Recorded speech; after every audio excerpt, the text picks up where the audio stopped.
सर्वदि साक्षीभूतं भावातीतं त्रिगुणसहितं सद्गुरुं तं नमामि।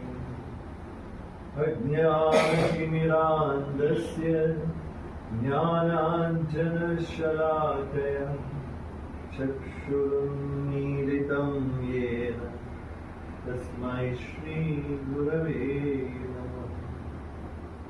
पुष्पाञ्जलिं समर्पयामि श्री गुरुचरणकमलेभ्यो नमः।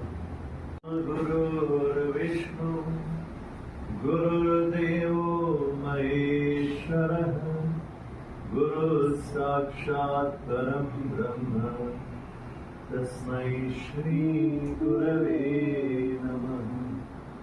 अखण्डमण्डलाकारं व्याप्तं येन चराचरं तत्पदं दर्शितं येन तस्मै श्रीगुरवे नमः।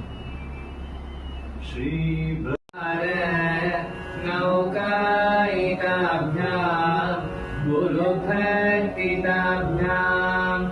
वैराग्यसाम्राज्यदपूजनाभ्यां नमो नमः।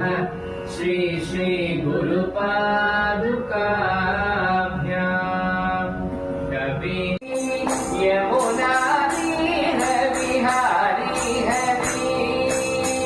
यमुना विहारी हरि कृष्णं वन्दे परमानन्दं वन्देहं कृष्णं वन्दे